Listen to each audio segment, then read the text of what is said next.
Welcome to Cross Section. It's a brand new podcast hosted by myself, Damalola, and Danny, where we're going to explore the intersection of faith, news, and culture.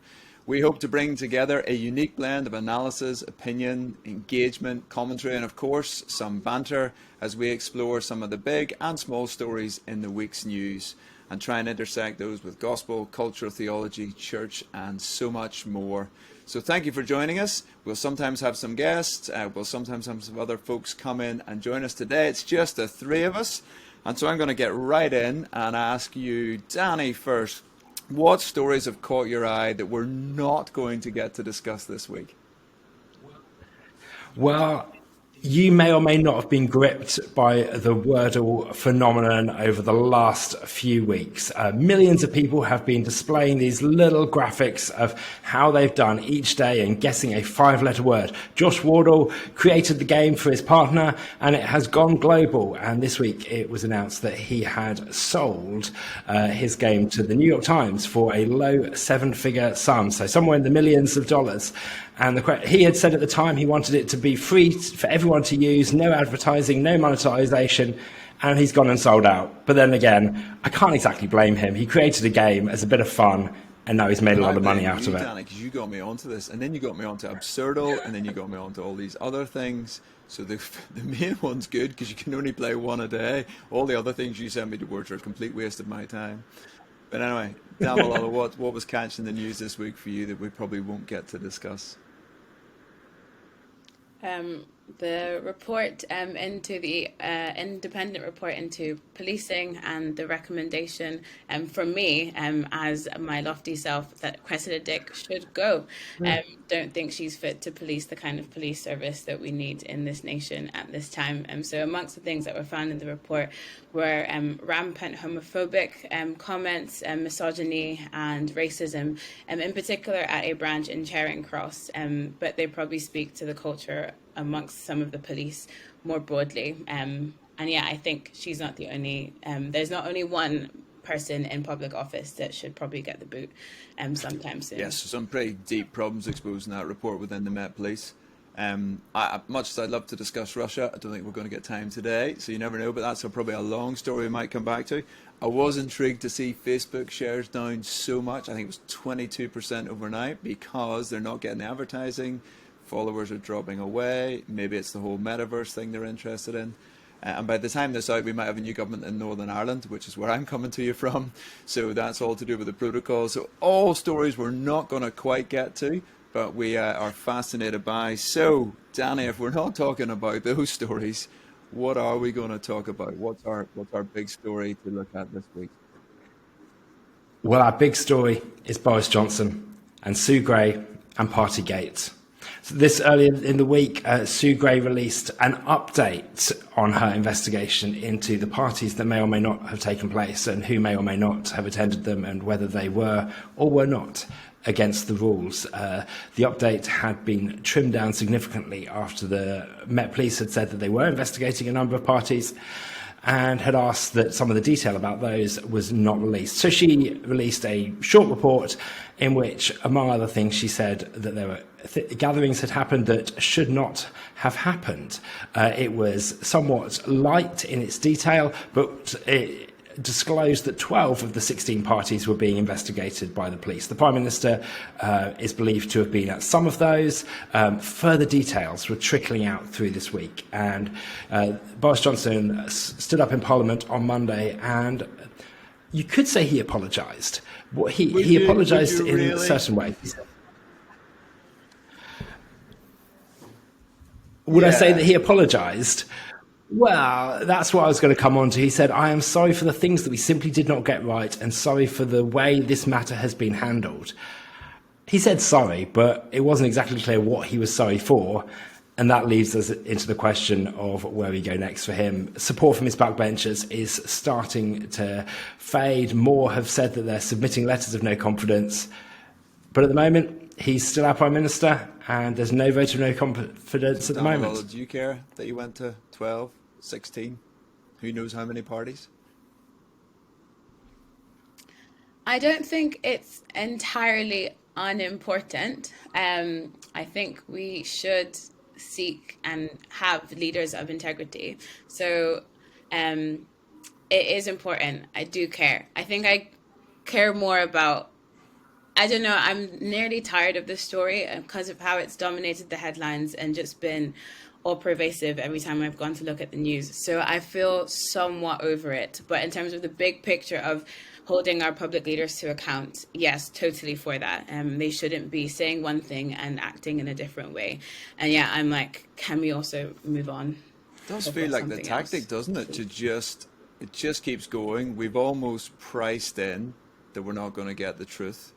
And that becomes a real issue. I mean, we could go deep and say that's the reality of living in a post-truth world, or we can just say this is a problem with leaders who don't tell the truth. And if you just keep doing it enough, we almost get fed up with the story, Danny. Is that?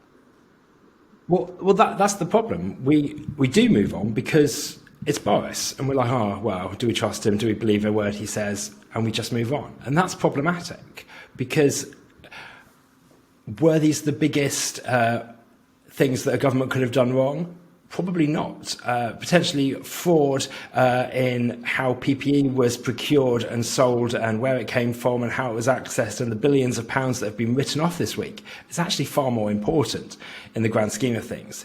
But sometimes a particular issue highlights some problems. And for me, the problem here was that the culture in Downing Street was not in line with what was being asked of the general public, particularly when there were strict lockdowns. People were taking very stringent measures not to see other people, not to socialise. And yet that didn't seem to be what was going on in Downing Street. It's been said that either Boris Johnson didn't know what the impact of the regulations they were passing was, or he did know about them and he didn't care. Either way, that's problematic. Point, isn't it? Because the billions on the procurement, I can't get my head around it. I can get some of them, but it's not like it's real to us. But going to a gathering with friends or not is something we all had to stop doing. And so it's much more something we can relate to in a different way. And it does feel like somebody tweeted this that I find interesting. They didn't abide by the rules, so possibly they kept them in longer because they had no concept of the impact they were having on everybody else. And that resonated with me when I saw it. It's just like, these rules meant nothing to, it seems like, a number of people at the heart of government because they weren't actually adhering to them. Whereas the rest of us who were, Danny, you've told a story before about, your wife was pregnant and you weren't able to be at key parts around that. You had a very tiny window. It resonates with you in a very different way. Well, you heard the stories people were telling about what they were doing on the 20th of May 2020. And I remember that day because I was in a hospital corridor waiting as my wife was assessed as she was about to give birth. And then my daughter was born the next day. And I saw her for 2 hours and then I had to go home and didn't see her again for the next 2 days. People have shared many stories of how they weren't with people when they were dying or weren't able to comfort people who were grieving. And people are almost looking and asking questions about how are they regretting what the sacrifices they did make? Are they regretting not hugging their grandparents or seeing newborn children? And actually, did they make a mistake in following the rules? Were they too harsh on themselves when other people weren't following them? So, Damal, I don't know what you think on that. Like, it doesn't matter that he broke rules, that he broke guidelines, that he potentially misled the House of Commons. Are all these things the same, or is there some distinction in some of these ideas? And then I'll throw this at you too. I mean, Michael Gove, who's I think the Levelling Up Minister, made this interesting comment on the radio that we need to extend Christian forgiveness, and he very specifically said it that way, to our leaders, including Boris. So thoughts on all of that? I think for myself personally, I wasn't an out and out stringent adopter of all of the rules for all of the time. So there wasn't a moment when I saw someone I loved over lockdown that I didn't give them a hug. And I was aware of some of the implications of that, but also I was making my own adjustments to the rules. I don't think these things are on quite the same scale, but because I didn't experience any real overwhelming sacrifice in the midst of it, I feel like I should probably respect myself and keep my comments to a minimum. But in terms of Michael Gove's comments on forgiveness, yeah, I mean, fascinating what it betrays of an understanding of forgiveness that may well be have some continuance with Christian teaching, and yet is used quite opportunistically to fit a political movement. And that's just fascinating. So yes, people should be encouraged to forgive in general, would totally support that. And yet, is this a misusing and abusing of this concept and importing it into somewhat foreign territory, at least in the way that it's being used? I think it's a fair question. And I think it confuses the idea of forgiveness with accountability. Forgiveness doesn't mean that you're not accountable for your actions, that there isn't some consequence of that. And it did feel like very much used for political purposes. And I think that's why it jars. It's when people kind of co-opt language to try and solicit support and say, almost guilt you into thinking, we should be forgiving the Prime Minister, we should be forgiving our politicians. But the continued use of Christian language is fascinating.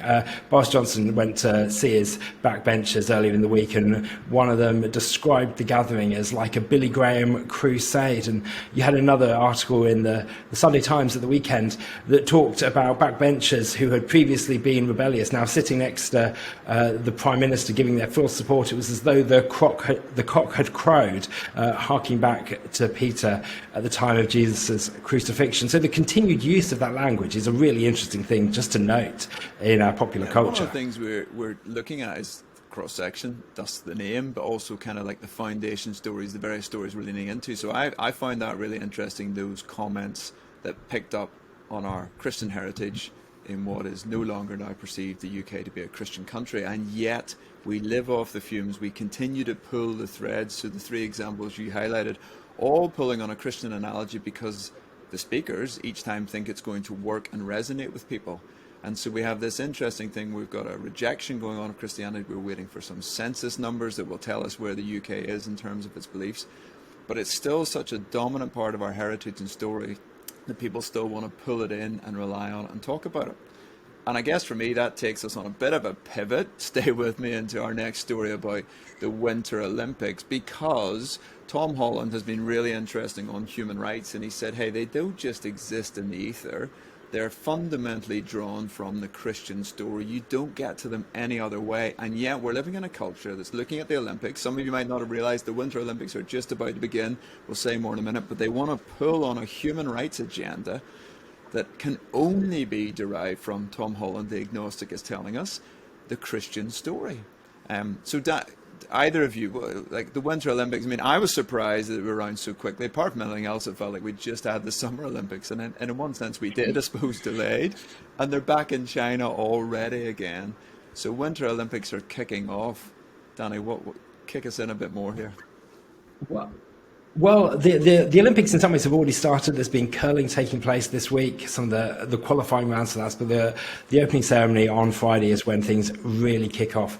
And where this gets interesting for me is how we handle and how we think about human rights abuses in China and the willingness to speak out. So various countries have said that they won't be sending political representatives to these games in a protest against China's actions. But then there's also questions of, well, are athletes able to make comment on the human rights abuses? Are they able to do that? Are they able to speak out? The International Olympic Committee seem to have been quite mute on this. You've got all the Olympic sponsors, big companies that have large trading relationships with China. They don't seem too willing to speak about some of the human rights abuses we're seeing in China. And I think on one level, you can say, it's just a sporting event, let's enjoy it as a sporting event. But actually, the world will be looking at China and people will be thinking about what's going on. And actually, I think there is then an opportunity to highlight what's going on in China, highlight some of the challenges, and some of the athletes may well want to use that opportunity, and they should be free to do that. And they shouldn't be criticised or censored by the International Olympic Committee for doing that. Yeah. Favourite Olympic sport, though, and then we'll get back to what the problem is? I do like curling, but I think it's got to be the skeleton. Oh, that's that kind of luge. Flying down those chutes. Yeah. I'd love to. I don't think I've ever heard of this. Okay, damn, well, you're missing it. Well, you've got the skeleton and the luge. One you're on your front, one you're on your back. I'm not entirely sure the difference apart from that. It's the one on the front head first that's crazy. Yeah, it seems like a lot of fun. So we have... Our definitions of fun are clearly somewhat. Kamala does different things for fun is what we're getting out of that. Okay, so does Evidently. anybody know who was in the kind of final playoff, if you like, to get to host the Winter Olympics? It was Beijing and Kyrgyzstan was the only other country. A number of European countries pulled out. It's part of the reason they say it went to China is they thought they would at least deliver. So we've said human rights abuses, Damala. I mean, what are the kind of stories, what are the main issues in China that we need to be alert to? Well, there's a few things to profile, in particular their treatment of the Uyghur population, who occupy a region of the country that I will not seek to pronounce in the case of potentially offending someone, but they occupy a part of the country that is about 4 times the size of Turkey, and they are somewhat Turkish related, and yet they've known extreme persecution by the Chinese government, also persecution against them on the grounds of their faith. And this has been a crisis that attention has been drawn to progressively over the course of time. But in this moment in particular, it's worth drawing attention to their plight. While this pomp is going on and this ceremony is taking the eyes and the attention of the world, surely their plight and their condition and the subhuman conditions that they're having to live under should also be worthy of note and attention. And I know, Danny, that you've looked here also, and there's a number of other things that have been pertinent to highlight.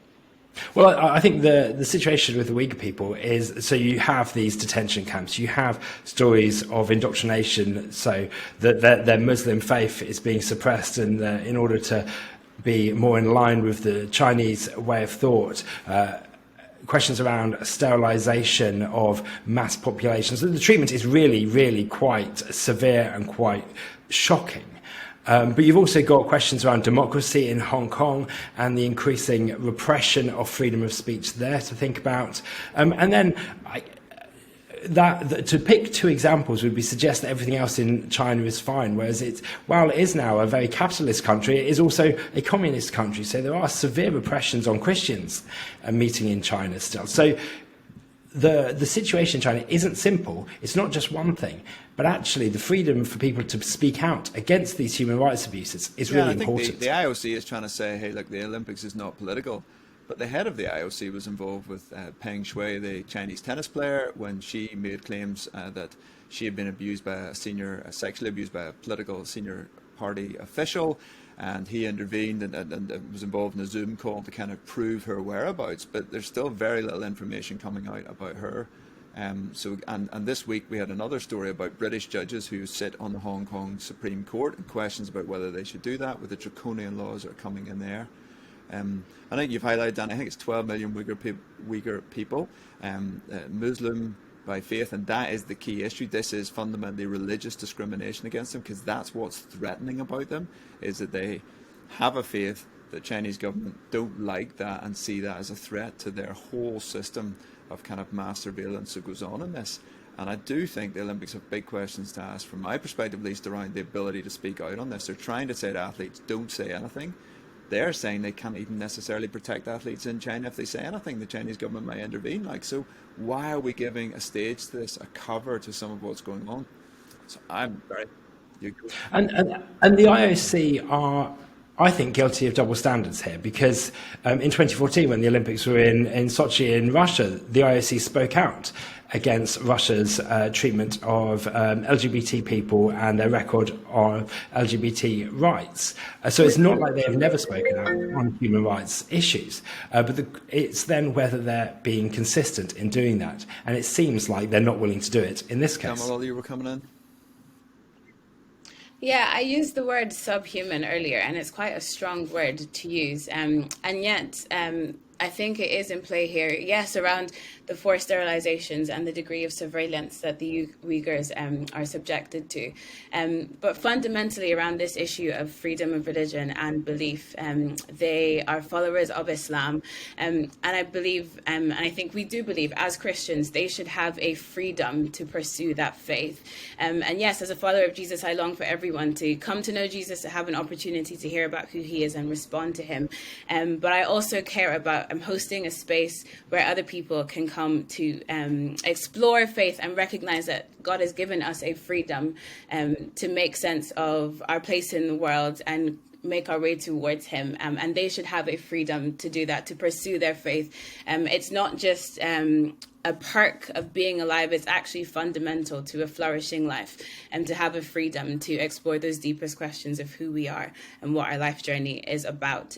So I think that is where the subhuman thing comes in. And yes, while we explore and celebrate human exploits and the Olympics and all of what that world entails, we should also consider this deeper question of what it is to be human and where their faith, the place that their faith has in the midst of that. I'll also shout out the fact of my phone getting a notification a little while ago. I had hit DND on my phone, I missed it on my computer. The first world problem of having two devices to use and staying on top of them. So please do spare a thought and a prayer for me over the course of the week. Well, Damala, thank you for clarifying that. If you're listening on audio, all is well here. If you're watching on video, Danny's disappeared because we don't like him. It's the Chinese surveillance has kicked in and taken him offline, but the audio is still there. Guys, if you're listening for the first time, we'd love you just to share about the show, to rate us, to push us out on social media. That would be amazing. If you're enjoying what you're listening to in Cross Section, please do spread the word. You can follow us on at EA UK News, if that's on Twitter, and you can interact with us there. You'll find, I think, Danny and myself on social media. You can hunt for that. Damalola doesn't believe in it, so that's fine. She's staying off. On Instagram, you can find us at Evangelical Lens. No, she is on. No, she is indeed. She's staying away for as long as possible. She's fundamentally opposed to it. Here we go. Amen. And you can get in touch with us at cross.section@eauk.org. What stories should we be talking about? If you want to interact with us, either find us on social media or email us at cross.section@eauk.org. Having done the socials, I'm going to pivot us to one last social conversation in a sense. This is Spotify and Joe Rogan and the boycotts and cancels and whatever else. Damalola, what is this story for those who haven't seen it? Yeah, this was my question a little while ago too. So happy to share my learnings with the rest of the world. So apparently, in circles that I don't quite float in, Joe Rogan is a massive podcaster. He has origins as a fighter and a comedian, and he began his podcast, The Joe Rogan Experience, in 2009. Since then, it has become a bit of a sensation. And a few years ago, Spotify engaged him in a $100 million deal to be on their platform, hosting this podcast. So part of his thing is hosting a somewhat controversial space. So he has a range of thinkers on it, like Elon Musk and thought leaders, Jordan Peterson and whatnot. And then he also hosts and has hosted some people with controversial opinions, to say the least, on COVID-19. So this most recent controversy surrounds episodes that have been aired in the past month. One of them involving a Dr. Robert Maloney, who has been accused of spreading misinformation around COVID-19. So there's been quite a lot of pushback on the back of this. Just under 300 medical professional scientists signed a letter to Spotify asking them basically to better regulate their platform and to pay better heed to the kind of content that is being pushed out through it. And a number of high-profile musicians are beginning to pull their content from it. So Neil Young, Joni Mitchell, and India Arie have all pulled their music from the platform. Spotify, in response, have said they don't they are trying to host, and this is really fascinating because some of this is definitely in play. It's just a question of balancing to what extent. The safety of their listeners and freedom for their creators. And so they're not inclined to intervene big time into this, but they have said that they'll issue disclaimers or have advisory warnings on podcasts discussing COVID-19 going forward, which has met some of a mixed reaction so far. So now for you guys to share what your reactions to this fiasco have been. We kicked it out on social, didn't we? Well, I think it's I think on Instagram we asked our followers, and they Yes, we did. 81%. So should Spotify censor their podcast? 81% said no on Insta, and 70% on Twitter said no. I actually thought that might have been the other way around, but generally, still the sense was no to censoring. I mean, they put a warning on it, which seems to me sensible, but it goes back to this freedom of speech, but also truth. I mean, back to our first two stories again. How important are facts? Do facts matter? And how free should we be? And they're trying to navigate, I think, a line through that. Danny? And I think it comes down to this question of what is Spotify? And likewise, what is Facebook? What is YouTube? What is Twitter? Are they just a platform that anyone can say what they like on? Or are they a publisher that has a responsibility for what they put out, but can also choose not to put out stuff if they don't want to? I think some of the discussion around cancel culture is simply people or organisations or companies choosing not to profile a certain person or position or idea. And I feel like that's fine. Publishers can choose what they do. Newspaper publishers, they choose what stories they post. So I don't think it's stopping people from speaking out.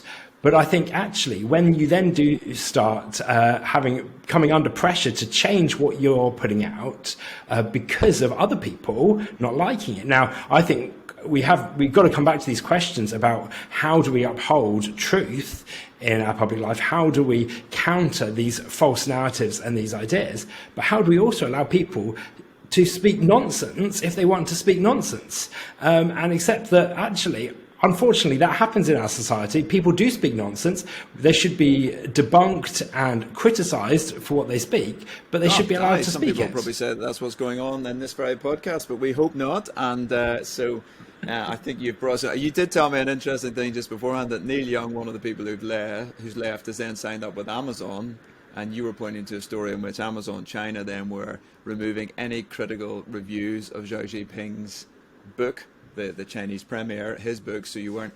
So again, like, he has the freedom to go and move, but he goes to another platform that's also censoring something else in a slightly different way. And this brings us probably to the heart of the matter as we come in to land on our stories. Do facts matter? Absolutely. Like, right at the core of the gospel, it's a good news story. It's not an idea. It's about a person who actually existed. Jesus said, we know what the truth will set you free. That's a pretty key topic, as you've said, Danny, we'll probably return to. It's a really key idea for us. So we're really interested in truth, or I'm going to say, and I'm really interested in freedom as a consequence of that, which is why I'm interested in these stories. But for me, one of the things we're trying to do again is just reflect. So how do we look at news stories in such a way that I take account of the truthfulness or not of them?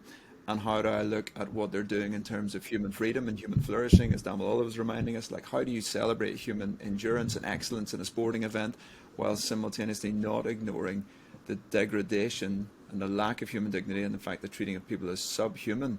How do we hold that together in our complex world? And that, for me, is the challenge. I'm going to hand it to one of you to land us right in here and wrap us up. Well, I think we've got to recognise that. We've got to recognise how can we speak truth? How can we be willing to speak truth in contexts where it's hard? What would we do if we're an athlete at the Olympic Games? Are we there just to get our gold medal in the skeleton, or are we there to criticise the human rights abuses? I think where we have platforms, where we have opportunities, this comes us back to the platform and profile point. When we have those platforms, we have a responsibility to speak truth in those contexts. Agreed. So short and on it, Damalola, thank you so much. So one last time, we're a brand new podcast from the Evangelical Alliance. We're called Cross Section. If you liked it, please review, rate, be nice to us, do whatever it is you need to do. We want to say a huge thanks to Joe Evans, who's our producer, to Chris Ringland, who's doing all our post-production, and Tim Coyce, who's on tech support. Without those guys, none of this would have happened. Join us again next week. Who knows what the 3 stories will be, but you could influence that. Get on social media. Email us at cross.section@eauk.org. I hope that's helped you think a little bit more about do facts matter? How free are we? Have a wonderful week. Be blessed.